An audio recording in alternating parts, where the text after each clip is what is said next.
Je suis née dans une petite ville du Liban de parents qui étaient littéralement des anges de Dieu. Tous les deux étaient médecins et travaillaient pour une organisation caritative, soignant la plupart des patients gratuitement.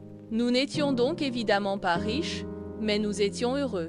La gentillesse de mes parents m'a aussi influencée. Et même enfant, je ne supportais pas de voir quelqu'un malheureux. Mais peu après mes 14 ans, toute ma vie a changé. Mes parents étaient partis en Syrie dans le cadre d'une mission médicale. Et quelques jours plus tard, ils ont été signalés disparus. Alors que les équipes de recherche continuaient à les chercher, j'ai été envoyée vivre avec ma tante et ma cousine en Turquie. Tante Rabia était extrêmement riche et vivait dans un immense manoir avec sa fille Amel. Elle m'accueillit chaleureusement et me fit visiter la maison. Il y avait de magnifiques objets décoratifs à chaque coin. Waouh, ce vase est vraiment joli. C'est le choix d'Amel. Nous l'avons acheté à Paris l'année dernière. Tu as vu la tour Eiffel? J'ai entendu dire qu'elle était magnifique. Soudain, je fis un faux pas en arrière et heurtai le vase, qui tomba et se brisa en 1000 morceaux. Oh, je suis désolée. Ce n'est pas grave, je vais juste appeler quelqu'un pour nettoyer. On finira la visite plus tard, d'accord? Mon Dieu, pourquoi étais-je si maladroite? Pendant le dîner, j'essayais d'être extrêmement prudente pour ne rien renverser. Et ma tante remarqua ma nervosité. Tu penses encore à ce vase? Ne t'inquiète pas pour ça. Mais juste au cas où Amel en parle, ne prends pas ses remarques trop au sérieux, d'accord? Que veux-tu dire?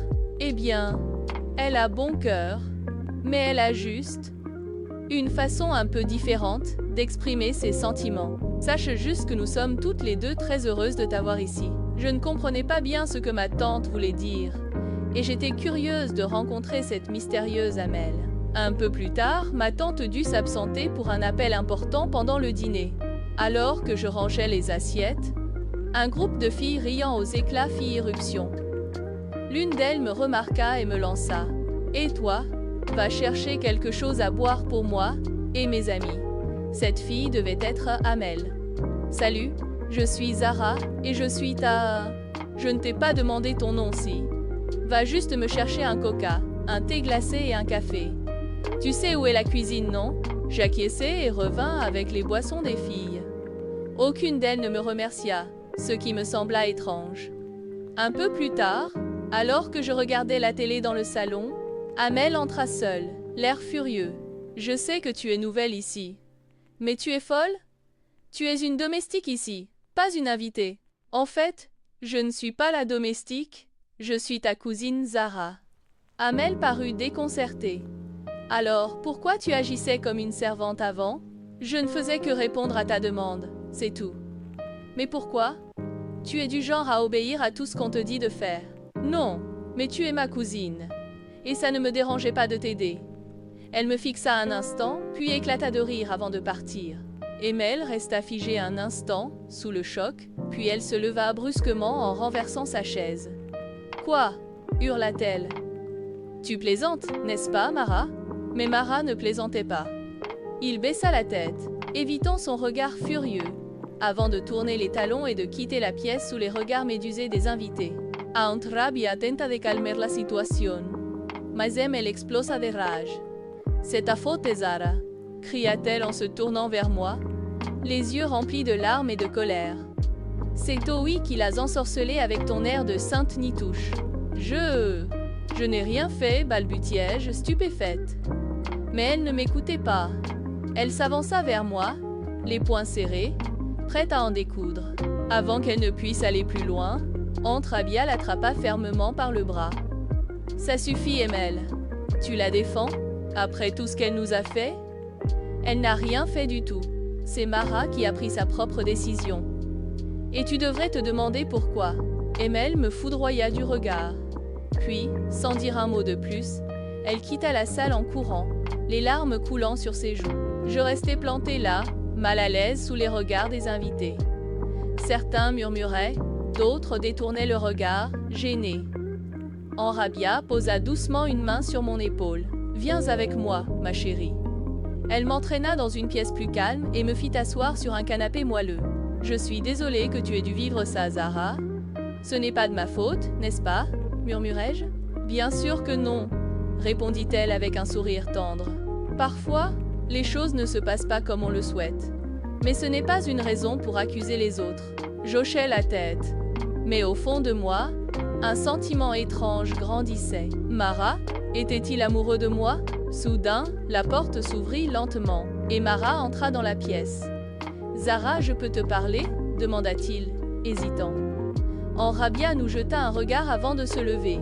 Je vais vous laisser discuter. Lorsqu'elle quitta la pièce, Mara s'assit en face de moi et prit une profonde inspiration. Je suis désolée pour tout ce qui s'est passé ce soir et pour ce qu'Emel t'a dit. Tu n'as pas à t'excuser, Mara. Mais pourquoi as-tu annulé tes fiançailles? Il me regarda droit dans les yeux et son regard intense fit battre mon cœur plus vite. Parce que j'ai compris que j'étais amoureux de quelqu'un d'autre. Mon souffle se coupa. Et cette personne, c'est toi, Zara. Mon cœur atteint un battement. J'ouvris la bouche pour parler, mais aucun mot ne sortit. Mara continua, le regard sérieux. J'ai essayé d'ignorer ce que je ressentais. J'ai cru que c'était juste une illusion, un caprice passager. Mais plus le jour des fiançailles approchait, plus je réalisais que je ne pouvais pas mentir, ni à Emel, ni à moi-même. Je me sentais étourdie, comme si le sol sous mes pieds avait disparu. « Mara, tu ne peux pas dire ça, murmurai-je. »« Pourquoi pas ?» demanda-t-il doucement. Je me levai brusquement, cherchant mes mots. « Parce que c'est insensé.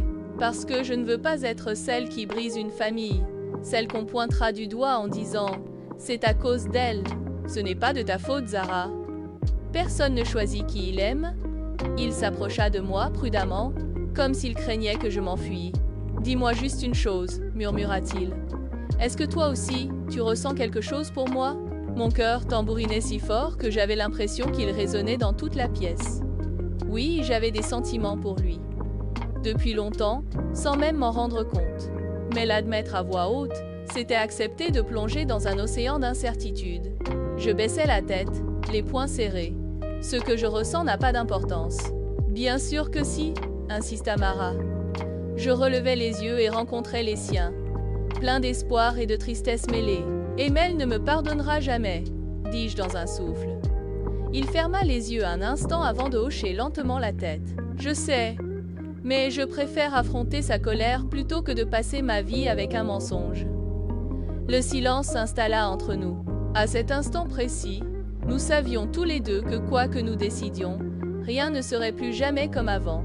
Soudain, un bruit de pas précipités résonna dans le couloir. La porte s'ouvrit violemment et Emel apparut, le regard enflammé.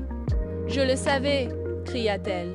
Mara se redressa, mais elle ne lui laissa pas le temps de parler. « Je savais qu'il y avait quelque chose entre vous, depuis le début. »« Emel ? Ce n'est pas ce que tu crois ?» tentai-je. « Oh, tais-toi !» cracha-t-elle. « Tu étais ma sœur, ma meilleure amie, et tu m'as trahi. » Je sentis mes jambes trembler sous moi. Ce n'était pas censé arriver comme ça. Elle secoua la tête, les larmes aux yeux. Tu as détruit tout ce que nous avions. Sans un mot de plus, elle tourna les talons et disparut. Mara soupira profondément, le visage sombre. On vient de perdre Emel. Une douleur sourde s'installa dans ma poitrine. Et si nous avions tout perdu, Mara? Il me regarda avec intensité. Non, Zara. Nous avons encore une chance, mais c'est à toi de décider si tu veux la saisir. Je pris une grande inspiration. Au fond de moi, je savais que rien ne serait facile.